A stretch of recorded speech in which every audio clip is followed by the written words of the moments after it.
Hello students, Balyan GS classes में आपका स्वागत है। स्टूडेंट्स, आज का हमारा टॉपिक रहेगा भारतीय संविधान की अनुसूचियां।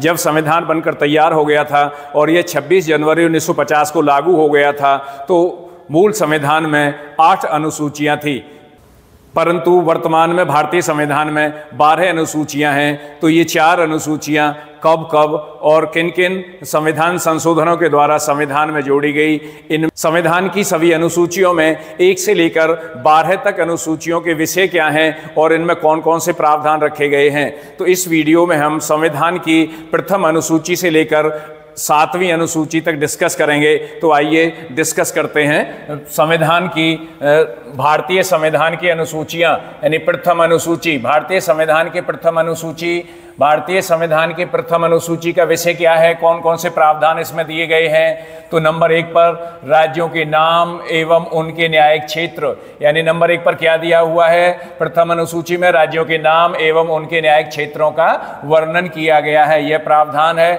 और नंबर 2 पर संघ राज्य क्षेत्र के नाम और उनकी सीमाएं। तो संघ राज्य क्षेत्र को ही केंद्र शासित प्रदेश कहते हैं, यानी है। तो नंबर 2 पर संघ राज्य क्षेत्रों के नाम और उनकी सीमाओं का वर्णन किया गया है, उनकी सीमाओं का उल्लेख किया गया है। तो यह बात जानना बहुत जरूरी है कि वर्तमान समय में, यानी वर्तमान में भारत में राज्य, यानी भारत में या देश में, भारत में राज्य कितने हैं, कितने राज्य हैं। तो वर्तमान समय में भारत में 28 राज्य हैं। कितने राज्य हैं? 28। और कितने केंद्र शासित प्रदेश हैं? केंद्र शासित प्रदेश। कितने केंद्र शासित प्रदेश हैं? प्रदेश या संघ राज्य क्षेत्र, संघ राज्य क्षेत्र कितने हैं? संघ राज्य क्षेत्र वर्तमान में 8 हैं। तो हमें ये जानना बहुत जरूरी है कि वर्तमान समय में भारत में कितने राज्य हैं? 28 हैं। और केंद्र शासित प्रदेश या संघ राज्य क्षेत्र वर्तमान समय में कितने हैं? 8 संघ राज्य क्षेत्र या केंद्र शासित प्रदेश हैं। मैं आपको ये बताना चाहूंगा कि भारत में 29 राज्य हुआ करते थे और 29 राज्य से अब 28 राज्य हो गए हैं, क्योंकि एक राज्य जम्मू कश्मीर को, किसको? जम्मू और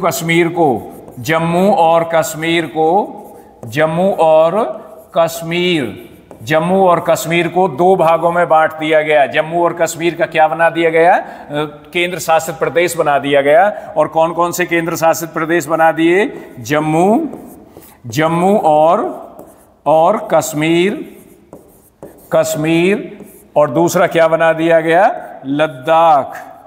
लद्दाख, यानी 2 भागों में इसको डिवाइड कर दिया गया, जम्मू और कश्मीर और लद्दाख। 2 केंद्र शासित प्रदेश या संघ राज्य क्षेत्र इसमें से बना दिए गए। तो इस तरह से एक राज्य हटा दिया गया। वर्तमान समय में 28 राज्य हैं। और केंद्र शासित प्रदेश या संघीय या संघ राज्य क्षेत्र कितने हैं? 8 संघ राज्य क्षेत्र हैं। पहले 7 संघ राज्य क्षेत्र हुआ करते थे, लेकिन जब जम्मू और कश्मीर और लद्दाख, इसमें 2 केंद्र शासित प्रदेश और जोड़ दिए गए तो 9 हो गए थे। परंतु 2020 में 26 जनवरी 2020 को, यानी कब? 26 जनवरी 2020 को 2 केंद्र शासित प्रदेशों को एक केंद्र शासित प्रदेश बना दिया गया। उन कौन कौन से 2 केंद्र शासित प्रदेशों को मिलाकर एक केंद्र शासित प्रदेश बना दिया गया? तो दादरा नगर हवेली, दमन और दीव, 2 केंद्र शासित प्रदेशों को एक बना दिया गया, एक कर दिया गया। कब कर दिया गया? 26 जनवरी 2020 को। और तब से कितने केंद्र शासित प्रदेश हैं? केवल 8 केंद्र शासित प्रदेश हैं। तो दूसरी अनुसूची, यानी संविधान की दूसरी अनुसूची में क्या है? भारतीय राज्य व्यवस्था। संविधान की दूसरी अनुसूची में क्या है? भारतीय राज्य व्यवस्था के विभिन्न पदाधिकारियों, यानी भारतीय राज्य व्यवस्था के विभिन्न पदाधिकारियों के वेतन, भत्ते और विशेष अधिकारों से संबंधित प्रावधान। यानी दूसरी अनुसूची में क्या रखा गया है कि भारतीय राज्य व्यवस्था के विभिन्न पदाधिकारियों के वेतन, भत्ते और विशेष अधिकारों से संबंधित प्रावधान रखे गए हैं। ये दूसरी सूची के प्रावधान हैं। ये प्रावधान दूसरी अनुसूची में रखे गए हैं। तो इसमें कौन कौन से पदाधिकारी हैं जिनके वेतन भत्ते और विशेष अधिकारों के प्रावधान दूसरी अनुसूची में रखे गए हैं? तो वो कौन कौन से पदाधिकारी हैं? नंबर एक पर भारत के राष्ट्रपति, नंबर 2 पर राज्यों के राज्यपाल, यानी भारत के राष्ट्रपति और राज्यों के राज्यपाल से तात्पर्य है भारत में 28 राज्यों के, सभी राज्यों के राज्यपाल, यानी 28 राज्यपाल। नंबर 3 पर लोकसभा के अध्यक्ष और उपाध्यक्ष, भारत में संसद के निचले सदन लोकसभा के अध्यक्ष और उपाध्यक्ष का वेतन भत्ते और विशेष अधिकार। नंबर 4 राज्यसभा के सभापति और उपसभापति, यानी राज्यसभा के सभापति और उपसभापति। मैं यहाँ पर आपको बताना चाहूँगा कि राज्यसभा के सभापति कौन होते हैं। राज्यसभा का सभापतित्व भारत के उपराष्ट्रपति करते हैं। तो इस तरह से राज्यसभा के सभापति की भूमिका कौन निभाता है? भारत का उपराष्ट्रपति, यानी उपराष्ट्रपति भी इसी में शामिल है। राज्यसभा के सभापति और उपसभापति, यहां पर सभापति के रूप में उपराष्ट्रपति भूमिका निभाता है। नंबर 5 राज्य विधानसभाओं के अध्यक्ष और उपाध्यक्ष, राज्यों की जितनी भी विधानसभाएं हैं उन सभी विधानसभाओं के अध्यक्ष और उपाध्यक्षों के वेतन भत्ते और विशेष अधिकारों का वर्णन इसमें किया गया है। नंबर 6 राज्य विधान परिषदों, जिन राज्यों में विधान परिषद है, सभी राज्यों में विधान परिषदें नहीं है भारत में, कुछ ही राज्यों में विधान परिषद है। तो जिन राज्यों में विधानमंडल का दूसरा सदन है जिसे विधान परिषद कहते हैं, उनके सभापति और उपसभापति। और इसके बाद नंबर 7 पर सर्वोच्च न्यायालय के न्यायाधीश। नंबर 7 पर क्या है? नंबर 7 पर सर्वोच्च न्यायालय के न्यायाधीश, यानी सर्वोच्च न्यायालय में मुख्य न्यायाधीश सहित और अन्य न्यायाधीशों के प्रावधान भी, अन्य न्यायाधीशों के वेतन भत्ते और विशेष अधिकारों के प्रावधान भी भारतीय संविधान की दूसरी अनुसूची में दिए हुए हैं। नंबर 8 पर उच्च न्यायालयों के न्यायाधीश। भारत में जितने भी उच्च न्यायालय हैं, वर्तमान समय में भारत में 25 उच्च न्यायालय हैं, तो 25 उच्च न्यायालयों के मुख्य न्यायाधीश और अन्य सभी न्यायाधीश, उनके वेतन भत्ते और विशेष अधिकारों के प्रावधान। नंबर 9 पर भारत के नियंत्रक एवं महालेखा परीक्षक, यानी कौन? भारत के नियंत्रक और महालेखा परीक्षक के वेतन भत्ते, पेंशन और विशेष अधिकारों का वर्णन भारतीय संविधान की दूसरी अनुसूची में किया गया है। इसके बाद नेक्स्ट तीसरी अनुसूची में क्या है, यानी तीसरी अनुसूची में क्या दिया हुआ है? विभिन्न उम्मीदवारों द्वारा ली जाने वाली शपथ व प्रतिज्ञान, यानी विभिन्न उम्मीदवारों के द्वारा ली जाने वाली शपथ या प्रतिज्ञान का प्रारूप, वह प्रारूप जिसके द्वारा विभिन्न उम्मीदवार अपनी शपथ ग्रहण करते हैं, उस शपथ का वर्णन भी किसमें किया गया है? उस शपथ का वर्णन तीसरी अनुसूची में किया गया है। तो ये कौन कौन से उम्मीदवार हैं, कौन कौन से पदाधिकारी हैं जिन की शपथ या प्रतिज्ञान के प्रारूप का वर्णन संविधान की तीसरी अनुसूची में दिया गया है? तो ये अधिकारी हैं नंबर 1 संघ के सभी मंत्री, केंद्रीय सरकार के, संघ से मतलब यहाँ पर केंद्रीय सरकार से है, केंद्रीय सरकार के सभी मंत्री। नंबर 2 पर संसद के लिए निर्वाचन, यानी संसद के लिए निर्वाचन हेतु अभ्यर्थी, जो संसद के लिए चुनाव लड़ते हैं, चुनाव लड़ने वाले अभ्यर्थी का मतलब यहाँ पर कैंडिडेट या उम्मीदवार भी आप लगा सकते हो। उसके बाद नंबर 3 पर संसद के सदस्य, यानी संसद के सभी सदस्य। नंबर 4 सर्वोच्च न्यायालय के न्यायाधीश, सर्वोच्च न्यायालय के मुख्य न्यायाधीश सहित अन्य सभी न्यायाधीश। नंबर 5 भारत के नियंत्रक और महालेखा परीक्षक। नंबर 6 पर राज्यों के मंत्री, सभी राज्यों के मंत्री या राज्य सरकारों के जितने भी मंत्री होते हैं, सभी के शपथ और प्रतिज्ञान के प्रारूप का वर्णन संविधान की तीसरी अनुसूची में दिया हुआ है। इसके बाद नंबर 7 पर राज्य विधानमंडल के निर्वाचन के लिए अभ्यर्थी, यानी राज्य विधानमंडल, जितने भी राज्यों के विधानमंडल हैं उनके निर्वाचन के लिए जो अभ्यर्थी होते हैं उनकी शपथ और प्रतिज्ञान का प्रारूप तीसरी अनुसूची में दिया हुआ है। नंबर 8 पर राज्य विधानमंडल के सदस्य, यानी राज्य विधानमंडल जितने भी भारत में या देश में जितने भी राज्यों के विधानमंडल हैं उन सभी राज्यों के विधानमंडलों के सदस्य।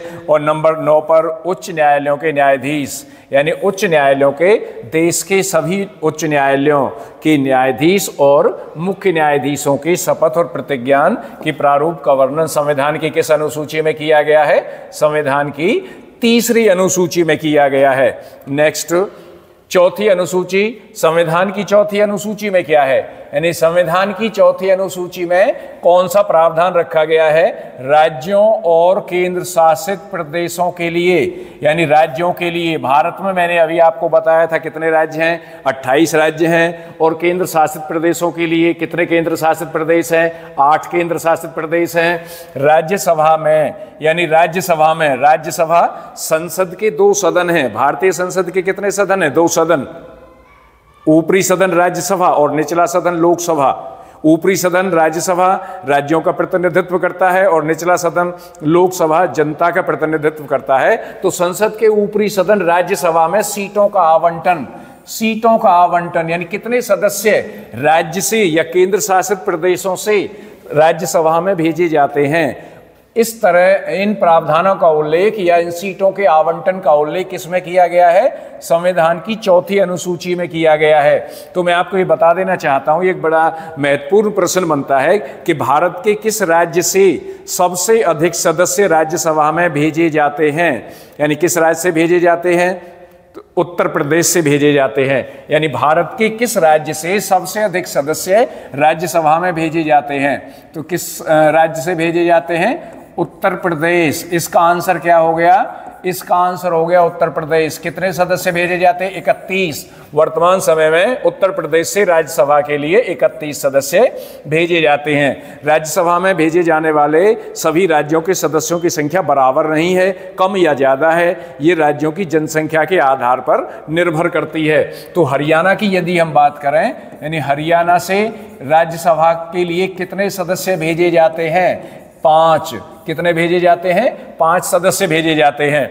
तो सभी राज्यों के द्वारा अलग अलग सदस्य राज्यसभा में भेजे जाते हैं और राज्यों और केंद्र शासित प्रदेशों के लिए राज्यसभा में सीटों का आवंटन का जो प्रावधान है चौथी अनुसूची में दिया गया है। पांचवी अनुसूची में क्या दिया हुआ है? यानी 5वीं अनुसूची में अनुसूचित और जनजातीय क्षेत्रों के, यानी अनुसूचित से मतलब यहाँ पर अनुसूचित जाति, जनजातीय क्षेत्रों से मतलब अनुसूचित जनजाति, जो उनके क्षेत्रों के प्रशासन और नियंत्रण के उपबंध हैं। यानी किसके उपबंध हैं? अनुसूचित और जनजाति क्षेत्रों के प्रशासन और नियंत्रण के बारे में उपबंध किस अनुसूची में है? 5वीं अनुसूची में दिए गए हैं। मैं आपको थोड़ा बताना चाहूँगा कि भारत में अनुसूचित जाति, अनुसूचित जनजाति के लोग बहुतायत में या बहुसंख्या में जिन क्षेत्रों में रहते हैं उन क्षेत्रों के शासन और प्रबंध के उपबंध भारतीय संविधान की इस अनुसूची में, कौन सी अनुसूची में? 5वीं अनुसूची में दिए गए हैं। यानी नंबर 6 छठी अनुसूची। छठी अनुसूची में क्या है? छठी अनुसूची में क्या है? 4 राज्यों के बारे में उल्लेख किया गया है, विशेष रूप से 4 राज्य। और ये 4 राज्य कौन से हैं? आसाम, मेघालय, त्रिपुरा और मिजोरम। यानी 4 राज्यों के जनजातीय क्षेत्रों, यानी 4 राज्यों में जो जनजातियां रहती हैं, आदिवासी और कबीलों के जो लोग रहते हैं, उनके क्षेत्रों के प्रशासन के बारे में उपबंध हैं। यानी उनके क्षेत्रों का प्रशासन किस तरह से किया जाएगा, कौन करेगा, इसके बारे में उपबंध दिए हुए हैं। तो नेक्स्ट 7वीं अनुसूची। 7वीं अनुसूची में क्या प्रावधान किया गया है? यानी 7वीं अनुसूची का विषय क्या है? 7वीं अनुसूची में कौन कौन सी बातें रखी गई हैं? तो यहाँ पर हम देखेंगे संघ सूची, राज्य सूची और समवर्ती सूची। तो इससे पहले मैं आपको ये बता देना चाहूँगा कि भारत में संघात्मक व्यवस्था है और भारतीय संविधान के प्रथम अनुच्छेद में लिखा हुआ है कि भारत राज्यों का संघ है। और ये संघीय व्यवस्था हमने कनाडा के संविधान से प्रभावित होकर भारतीय संविधान में रखी।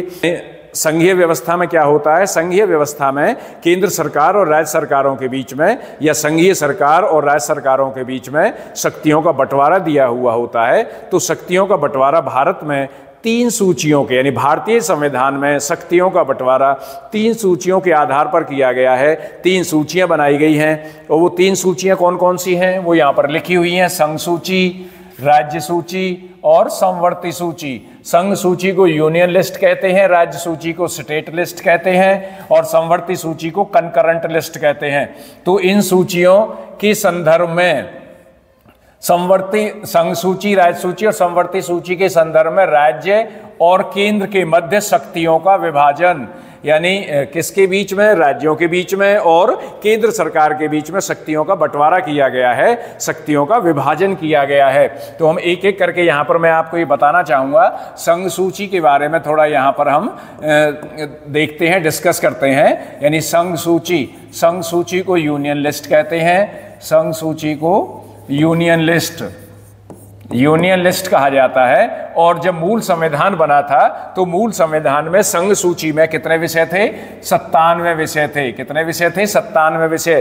संघ सूची में कौन कौन से विषय शामिल होते हैं? संघ सूची में वे विषय शामिल होते हैं जो राष्ट्रीय महत्व के होते हैं, जिनका संबंध पूरे देश से होता है और उन विषयों पर कानून बनाने का अधिकार केंद्र सरकार का होता है। उन विषयों पर कानून केंद्र सरकार बनाती है। और संघ सूची में कौन कौन से विषय रखे गए हैं? रक्षा, विदेशी मामले, परमाणु ऊर्जा, बैंकिंग, मुद्रा, डाक, तार, संचार आदि। लेकिन मैं आपको यहां बताना चाहूंगा कि 101वें संविधान संशोधन के द्वारा 101वें संविधान संशोधन के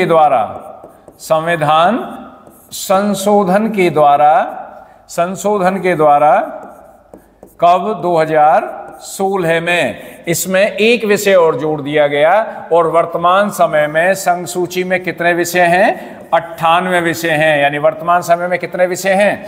98 विषय संघ सूची में दिए गए हैं। इसके बाद राज्य सूची में आने वाले विषय स्थानीय महत्व के होते हैं। राज्य सूची को स्टेट लिस्ट कहते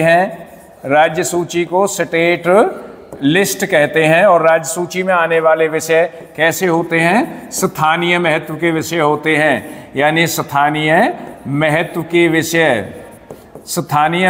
विषय होते हैं। और ये स्थानीय महत्व के विषयों पर कानून बनाने का अधिकार राज्य सरकारों को होता है। ये राज्य सूची में कौन कौन से विषय शामिल होते हैं? सार्वजनिक स्वास्थ्य, स्थानीय स्वशासन, जेल, पुलिस, कृषि, सिंचाई आदि।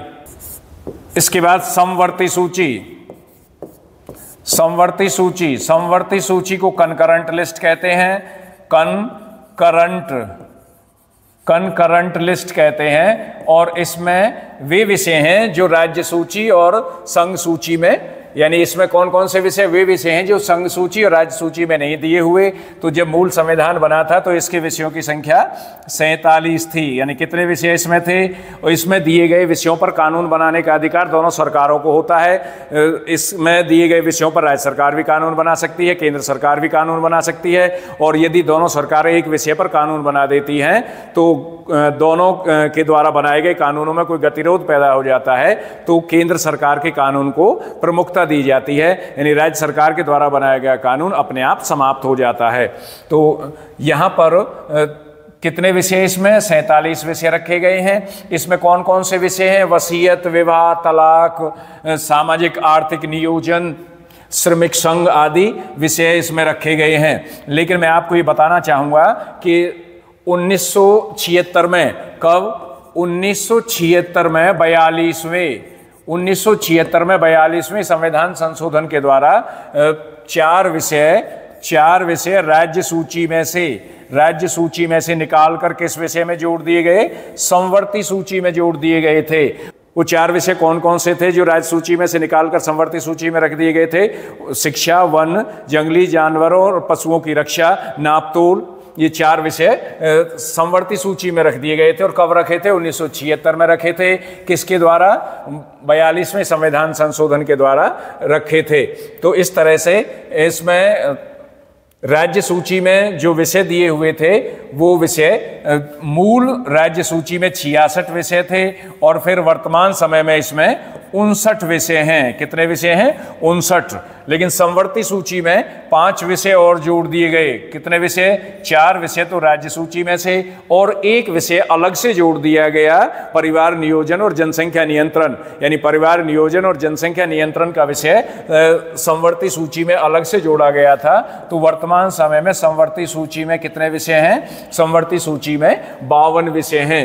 यानी समवर्ती सूची में वर्तमान समय में कितने विषय हैं? 52। इन सूचियों का उल्लेख, यानी इन सूचियों का उल्लेख जिनके द्वारा केंद्र सरकार और राज्य सरकार में शक्तियों का विभाजन किया गया है, संविधान की किस अनुसूची में दिया गया है? संविधान की 7वीं अनुसूची में दिया गया है। तो मैं आशा करता हूं आपको ये संविधान की अनुसूचियां समझ में आ गई होंगी।